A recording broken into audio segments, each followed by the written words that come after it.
अच्छा जी, पेज 17 खोलें ज़रा।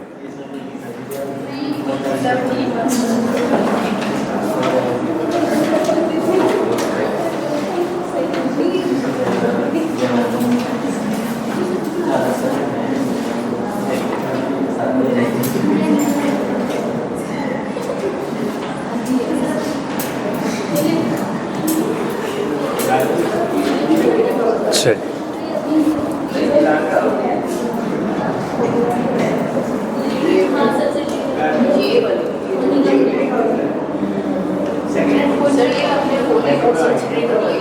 नहीं, वो नहीं, सिर्फ सब्सिडरी की डेफिनेशन, बॉडी कॉर्पोरेट और जो है ना पब्लिक सेक्टर का क्या होती है जी, आपको पता है? सब्सिडरी कंपनी के बारे में बताओ जरा,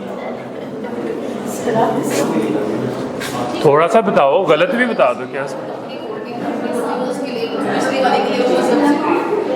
ये तो चलें ठीक है, एक कंपनी दूसरी कंपनी की सब्सिडरी कैसे बनती है?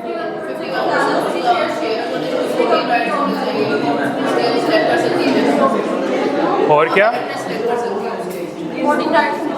मेजॉरिटी ऑफ डायरेक्टर्स को या सारों को इलेक्ट पॉइंट करने या रिमूव करने का आपके पास राइट है एज कंपनी।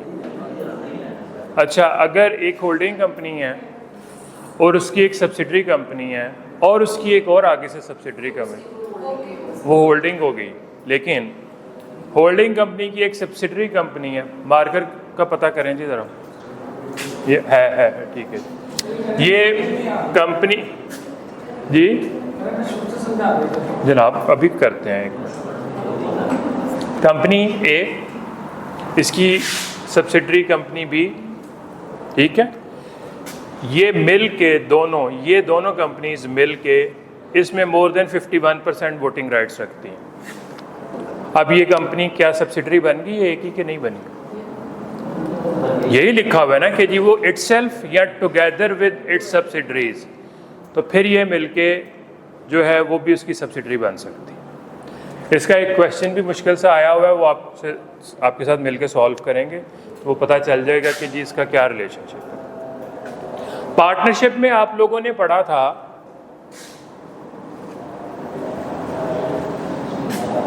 कि अगर पार्टनरशिप के मेंबर्स 20 से ज़्यादा हो जाएं तो उसको एज कंपनी रजिस्टर करवाते हैं। और बैंकिंग कंपनी के लिए क्या लिखा हुआ था? 10। बिजनेस लॉ में पढ़ा था ना, वो कॉन्ट्रैक्ट एक्ट में तो नहीं लिखा हुआ। वो कहाँ पे लिखा हुआ है? कंपनीज एक्ट में 2017, ठीक है। अब वो बात ये क्या कर रहा है कि कोई भी एसोसिएशन है, एंटिटी है, पार्टनरशिप है, आप लोग बिजनेस करते हैं और बिजनेस का मकसद है acquisition of gain. Acquisition of gain का क्या मतलब है? प्रॉफिट मेकिंग करना। तो कंपनी लॉ के मुताबिक आपके ऊपर लाजिम है कि आप उसको एज कंपनी रजिस्टर करवाएं, ठीक है। अगर वो आप रजिस्टर नहीं करवाते तो वो कौन सी एसोसिएशन बन जाएगी? Illegal association.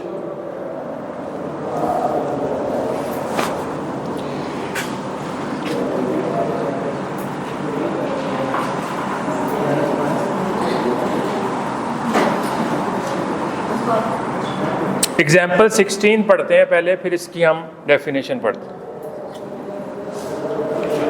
In an MBA class, 28 class fellows decided to form a partnership firm to work collectively as marketing and advertisers. ठीक है जी। The carrying on business under such partnership shall be punishable offense. इसकी सजा मिलेगी। Offence का क्या मतलब है? जुर्म, क्राइम। सिविल की बात हो रही है कि क्रिमिनल की बात हो रही है? क्रिमिनल की। Punishable offence. ऑफेंस का जिक्र सिविल लॉ में नहीं आता, क्रिमिनल लॉ में।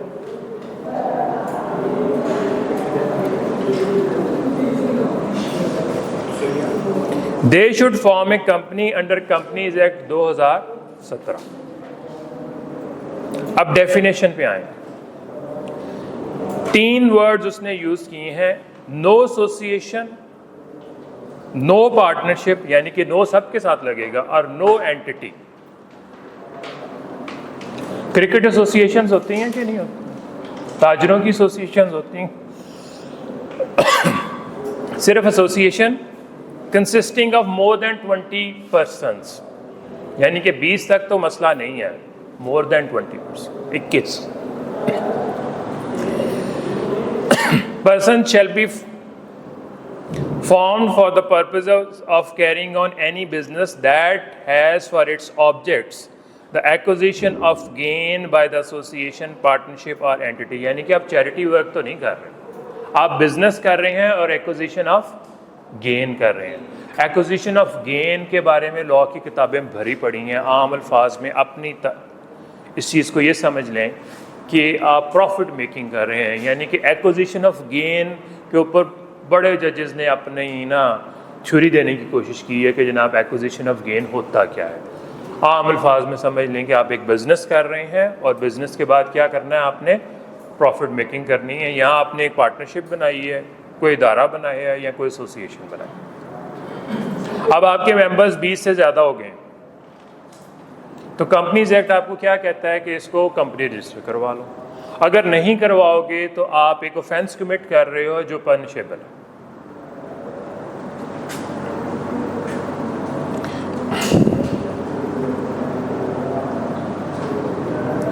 Carrying on any business that has for its objects the acquisition of gain by the association, partnership or entity or by the individual members।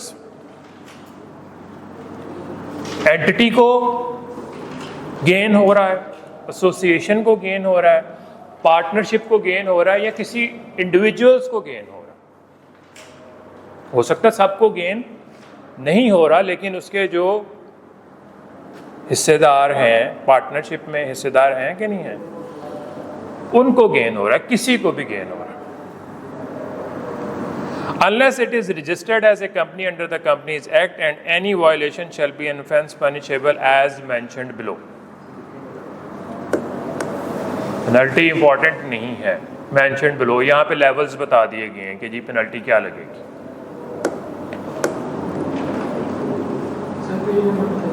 17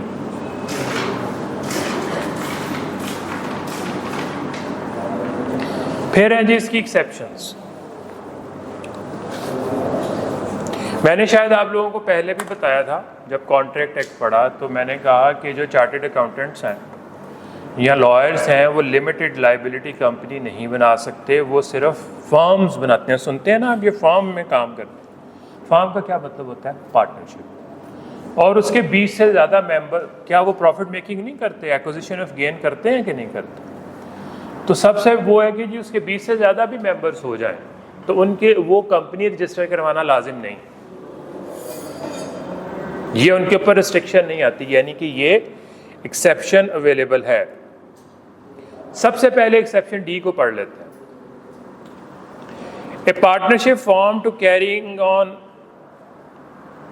carry on practice as lawyers, accountants और any other professionals. क्या MBS professionals हैं कि नहीं हैं?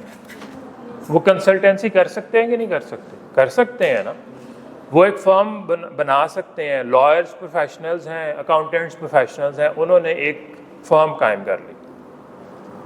और any other profession where practice as limited liability is not permitted under the relevant laws और regulations for such practice.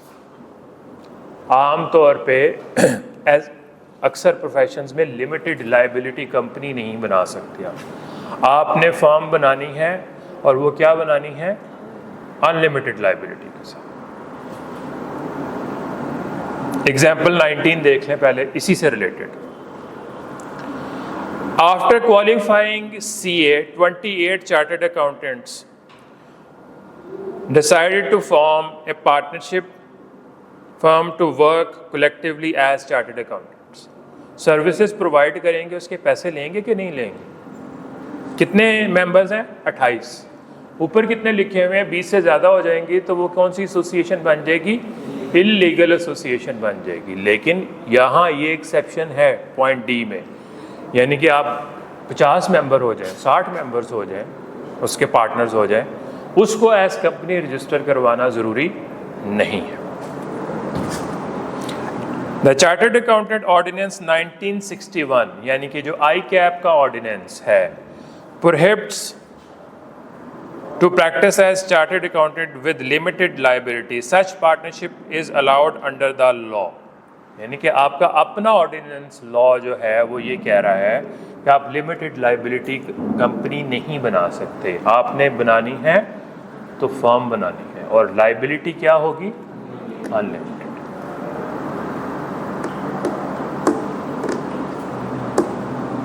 अब unlimited liability का एडवाइस करते हैं कि नहीं करते? KPMG का नाम सुना हुआ है आप लोगों ने?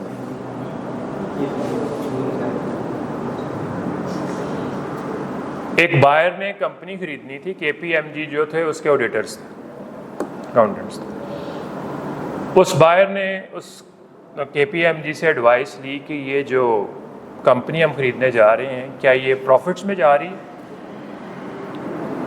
ये जो ACCA में कोर्स पढ़ाते हैं ना, उसमें एक केस है, उन्होंने कहा जी ये 64 मिलियन पाउंड्स प्रॉफिट में जा रही है, फाइनेंशियल स्टेटमेंट से देखो।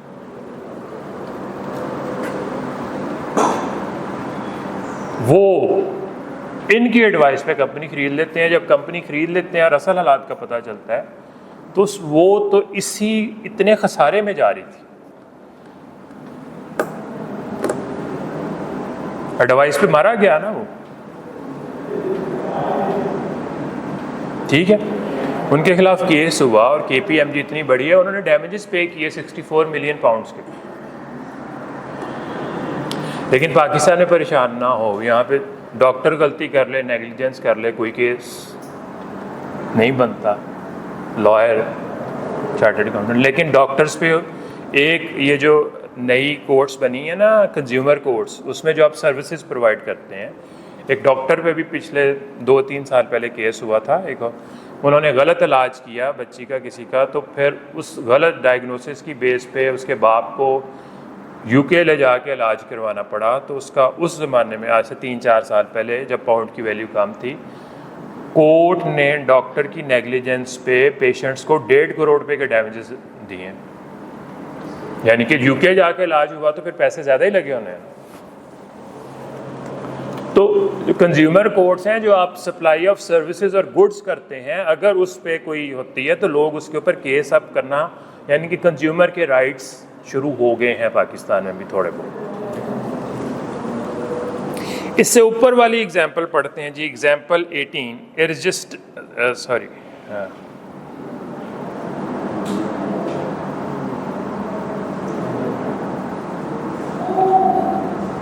नहीं अभी नहीं। अच्छा जी, ये पॉइंट हमने D पॉइंट पढ़ लिया जी, ठीक है। अब A पॉइंट पे आ जाएं। ये हम क्या पढ़ रहे हैं? 4 एक्सेप्शंस हैं। पहली बात तो ये है कि जी आपने 20 जो लोग हैं वो आपने एक एसोसिएशन बनाई है, बिजनेस क्रिएट किया और एक्विजिशन ऑफ गेन।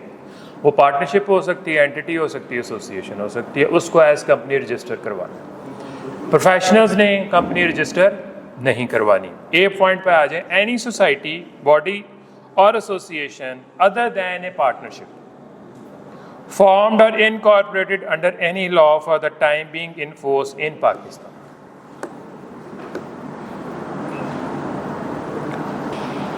पार्टनरशिप ने लाजमी कन्वर्ट होना है इनटू कंपनी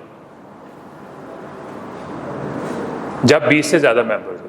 अच्छा, कोई और एंटिटी या एसोसिएशन या सोसाइटी है, कोऑपरेटिव सोसाइटी, आप लोगों ने बॉडी कॉर्पोरेट में पढ़ा है कि नहीं पढ़ा?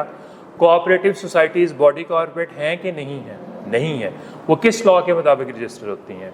कोऑपरेटिव सोसाइटीज़ एक्ट 1925 के मुताबिक रजिस्टर होती हैं। अगर फर्ज करें उसके मेंबर्स 20 से ज़्यादा हो गए, 100 हो गए मेंबर्स, वो किस लॉ के मुताबिक रजिस्टर्ड है? Cooperative societies act 1925।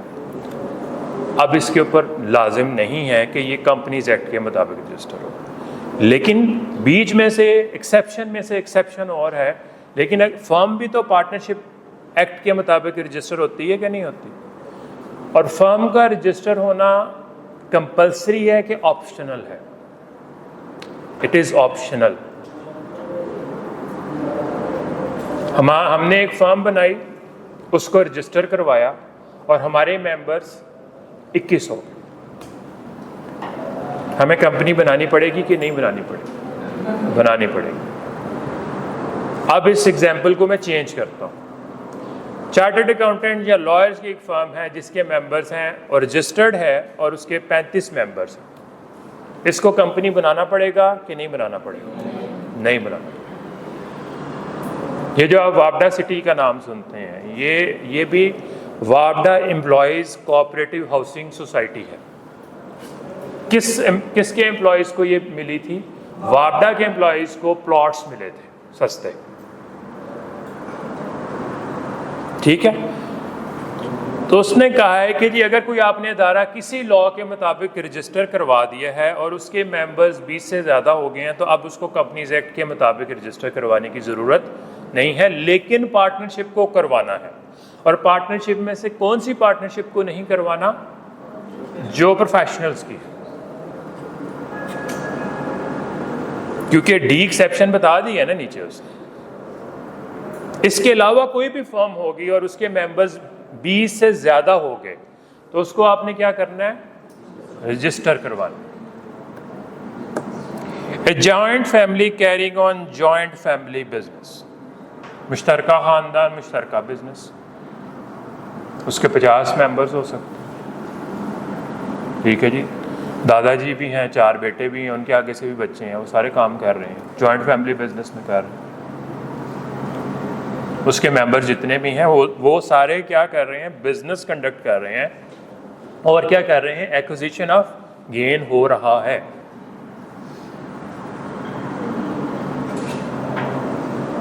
सी पॉइंट जी। अब पार्टनरशिप ऑफ 2 और more joint families where the total number of members of such families excluding the minor members does not exceed 20.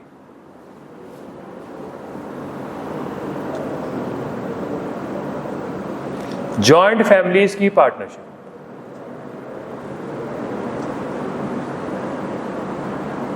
एक जॉइंट फैमिली बिजनेस चल रहा है, दूसरा जॉइंट फैमिली बिजनेस चल रहा है। फैसलाबाद में बिजनेसमैन ज़्यादातर कौन है? शेख हज़रात हैं। कराची में ज़्यादातर बिजनेसमैन मेमन्स हैं। चलें जी, शेख्स और मेमन्स जॉइंट फैमिलीज ये आपस में पार्टनरशिप कर लेते हैं।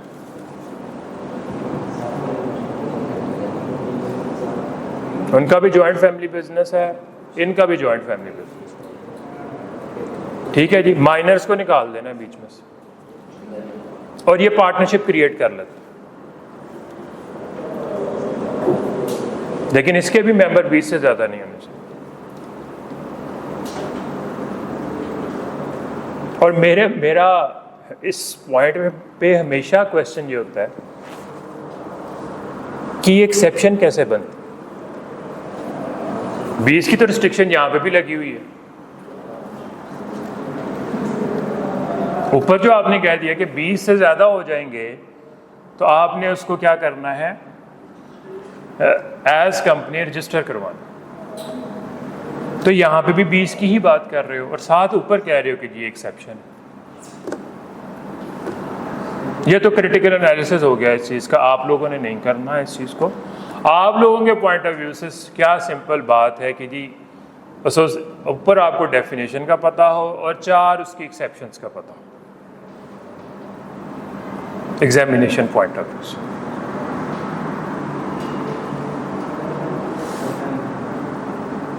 एग्जाम्पल 17 क्या बता रहा है जी? Group of 130 persons formed a housing cooperative society in Multan and get it registered under the Cooperative Societies Act 1925। आ गया जी कोऑपरेटिव सोसाइटीज एक्ट। फैसलाबाद की ये जो है वापडा सिटी जो है वो वापडा एम्प्लॉयज़ कोऑपरेटिव हाउसिंग सोसाइटी, उसका असल नाम ये होगा जिस नाम से वो रजिस्टर्ड है, वैसे उसको वापडा सिटी कहा जाता है।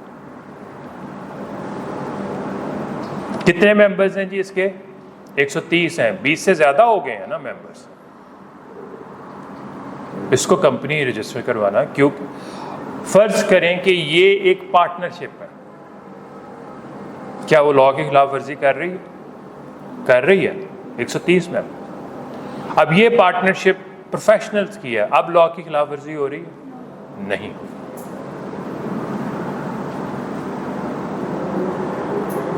Example 18 G, A registered Hindu undivided family of 37 members is carrying on joint family business.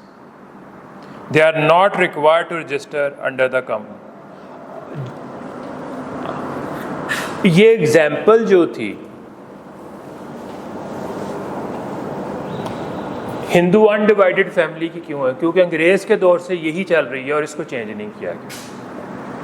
क्या हिंदूज की अनडिवाइडेड फैमिलीज है? पाकिस्तान में नहीं है अनडिवाइडेड फैमिलीज।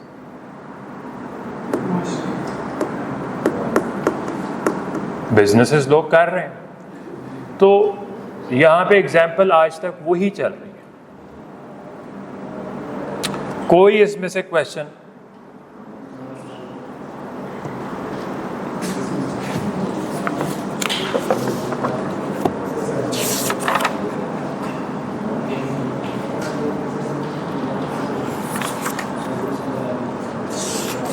अच्छा जी, बॉडी कॉर्पोरेट में आपने ये पढ़ा, आप लोगों के साथ नहीं जिन्होंने पढ़ा, स्टैट्यूटरी आप लोगों के साथ डिस्कस करेंगे इस चीज़ को। वो कितने, मुझे बताएं कि स्टेट बैंक क्या है?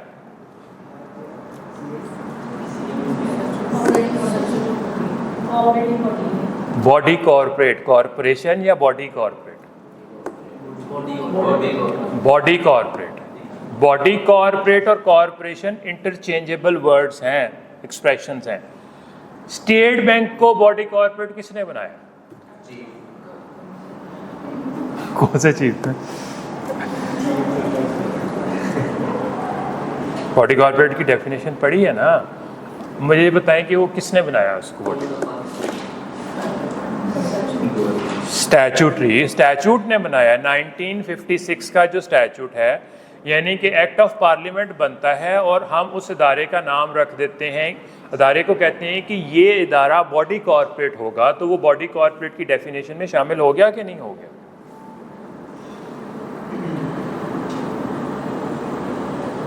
ठीक है।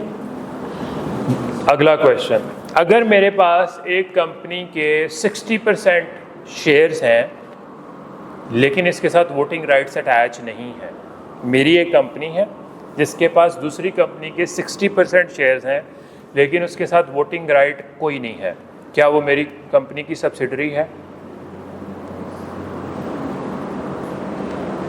नो।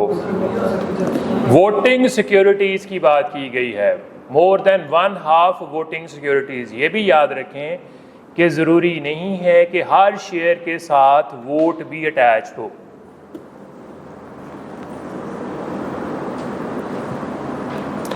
लेकिन आई कैप क्वेश्चंस में इस माइनर पॉइंट पे नहीं जाता। वो कहता है जी उसके पास हाफ से ज़्यादा शेयर्स हैं, ये तो बताता ही नहीं है कि उन शेयर्स के साथ वोटिंग राइट्स अटैच हैं या नहीं हैं। आमतौर पे कई दफ़ा प्रेफरेंस शेयर्स होते हैं, टाइप्स ऑफ ऑर्डिनरी शेयर्स और प्रेफरेंस शेयर्स में उनके साथ वोटिंग राइट्स अटैच नहीं होते।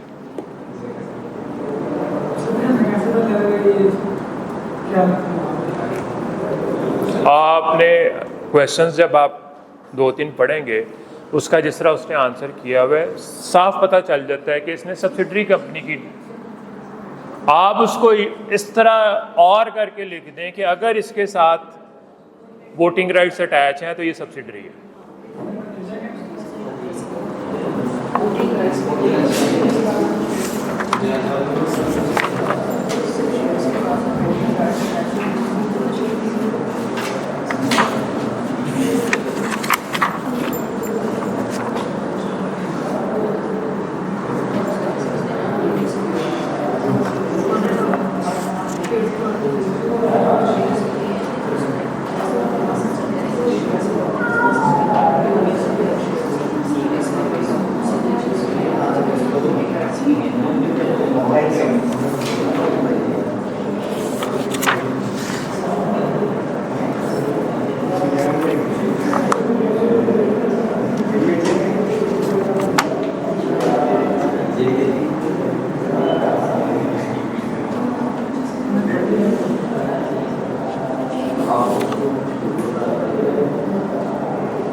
पेज 41 सर पेज 11 जी।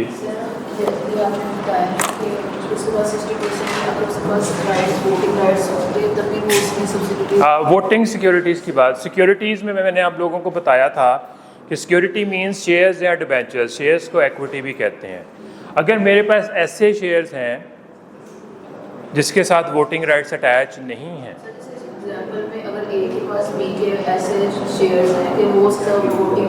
तो फिर कोई सब्सिडरी वाला देखिए, होल्डिंग का पता ही आपको तब चलेगा, होल्डिंग की कोई डेफिनेशन नहीं है, होल्डिंग की डेफिनेशन कुछ नहीं है, सब्सिडरी की डेफिनेशन है जिससे आपको पता चलता है कि कोई कंपनी दूसरी कंपनी की होल्डिंग है। ये आपस का रिलेशनशिप बताएगा कि एक कंपनी सब्सिडरी है और दूसरी उसकी होल्डिंग है।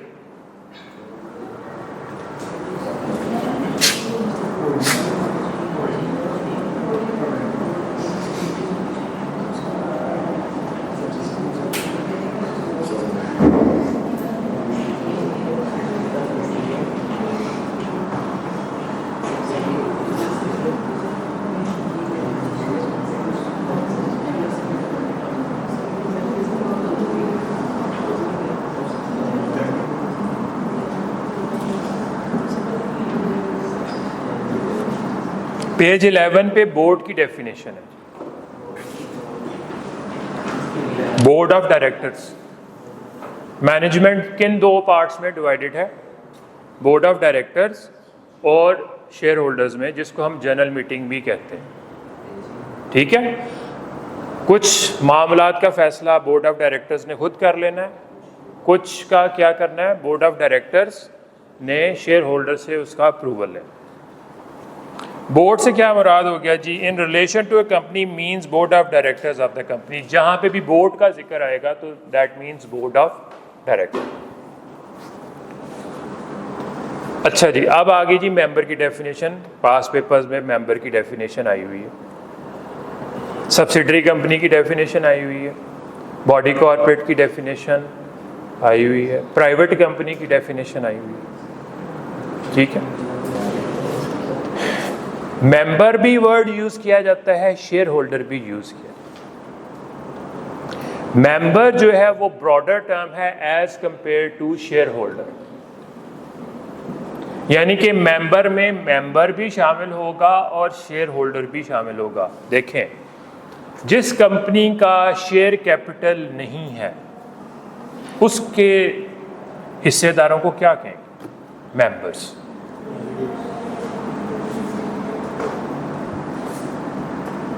ठीक है, पहली बात अब उसने कहा है कि जी subscribers to the memorandum of association are deemed to have agreed to become members of the company and become members on its registration. Memorandum of association main document है कि नहीं है?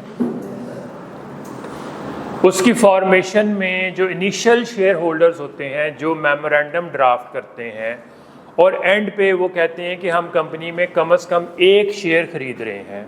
अभी फॉर द टाइम बीइंग आप subscribers of memorandum को लिख लें initial share holders, जिन्होंने कंपनी फॉर्म की थी, जिन्होंने कंपनी रजिस्टर करवाई।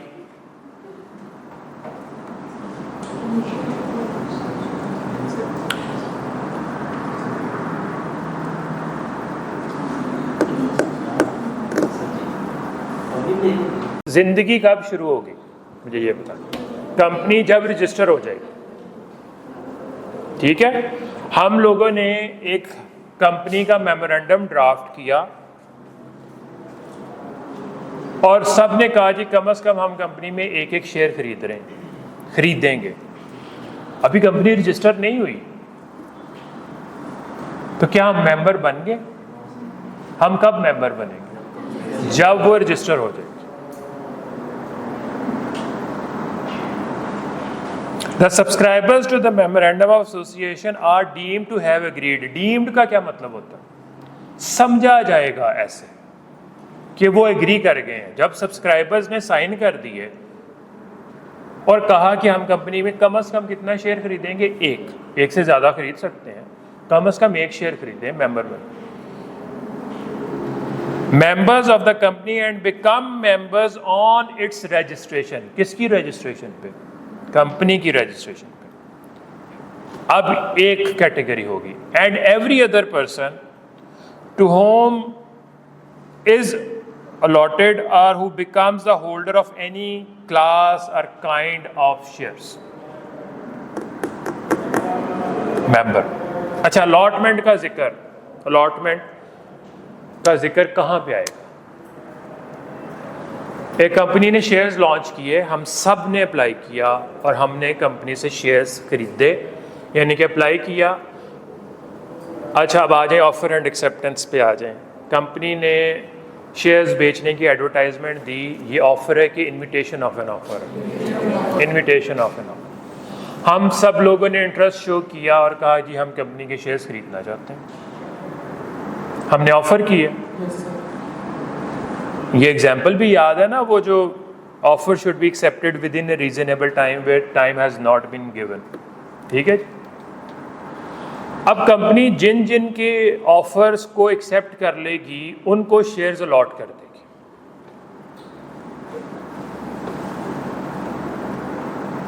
जब इसका मतलब यह हुआ कि जब आप कंपनी से डायरेक्टली शेयर्स खरीदने हैं उसको अलॉटमेंट कहते हैं। जो लोग डायरेक्टली वापडा के एम्प्लॉयज को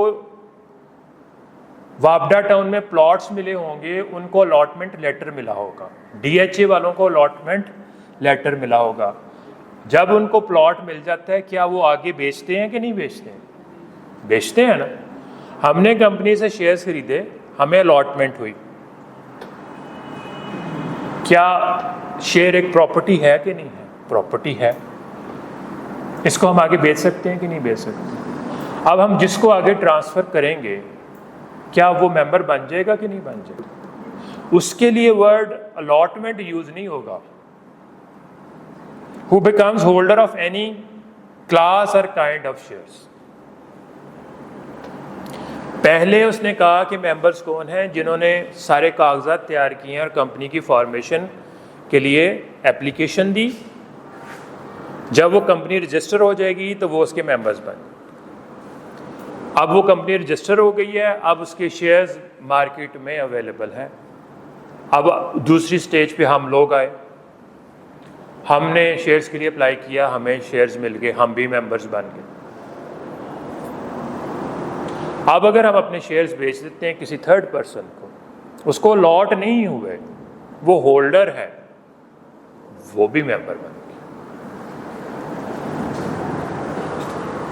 डिफरेंट स्टेजेस पे लोग मेंबर। ये कहाँ तक का जिक्र हो रहा है? ये किस कंपनी का जिक्र हो रहा है जिसके शेयर्स है? किस कंपनी के शेयर्स नहीं होते? Company limited by guarantee having no share capital या unlimited liability company having no share capital, उसमें शेयर नहीं होते तो उसके क्या होते हैं?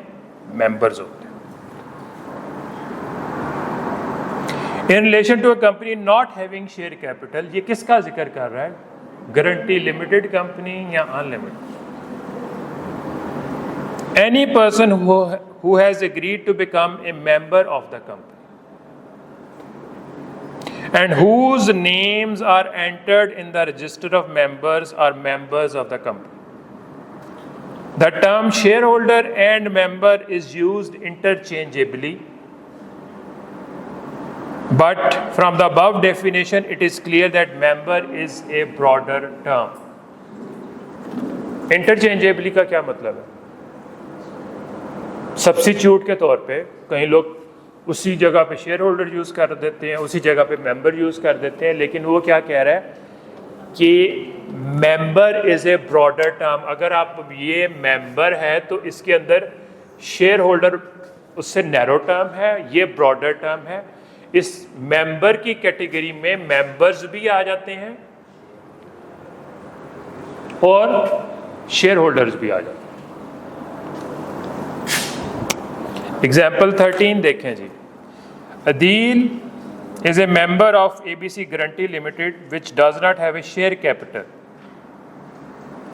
किस कंपनी का मेंबर है? गारंटी लिमिटेड का। उसका शेयर कैपिटल नहीं है।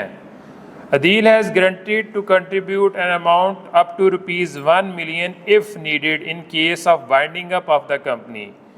Adil is a member of ABC Guarantee Limited, but there are no shareholders in this company. क्योंकि शेयर कैपिटल उसमें नहीं है। अगर यही company guarantee limited having share capital होगी तो वो किस कैटेगरी में चला जाएगा? Share holder.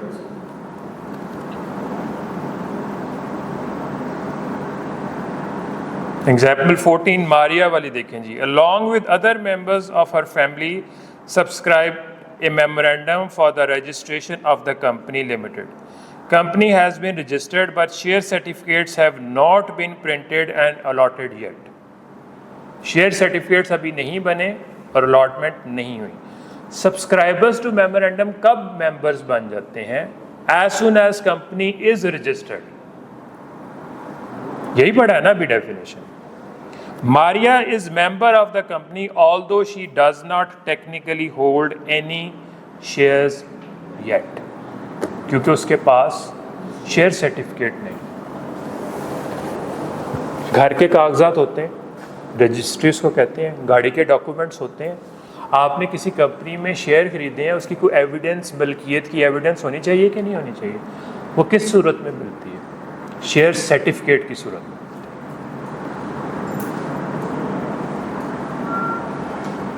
शेयर सर्टिफिकेट और शेयर सर्टिफिकेट मिल गया मुझे। मैंने एक कंपनी में 10,000 शेयर्स खरीदे, मेरे पास उसका शेयर सर्टिफिकेट हो।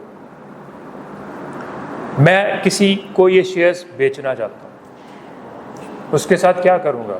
शेयर ट्रांसफ़र एग्रीमेंट और साथ ये शेयर सर्टिफिकेट उसको दे दूँगा, वो उसका मालिक बन जाएगा, उससे पैसे ले लूँगा। अब वो कंपनी में अप्लाई करेगा कि जी मेरा नाम एंटर करो कंपनी में एज मेंबर।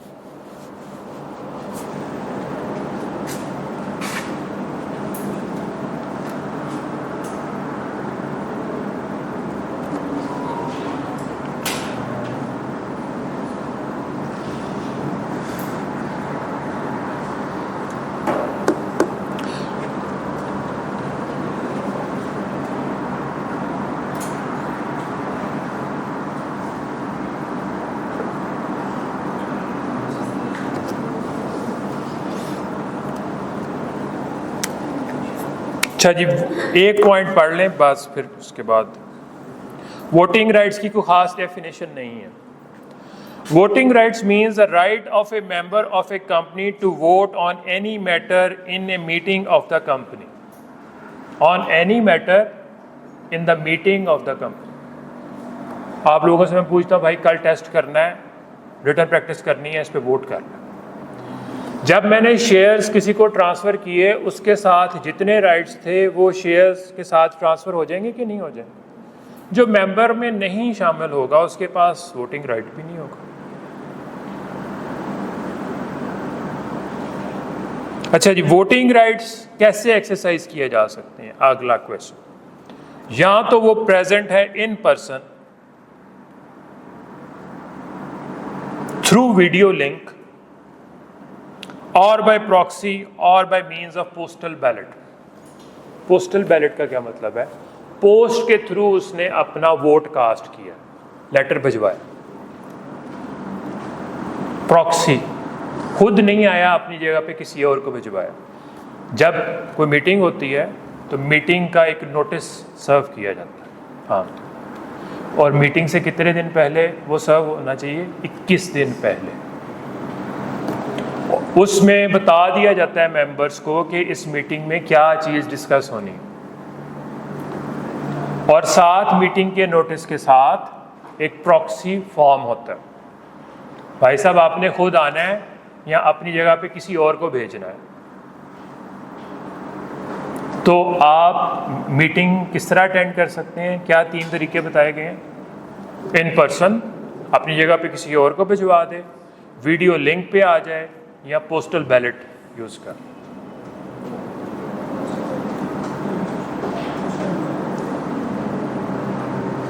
क्लियर है?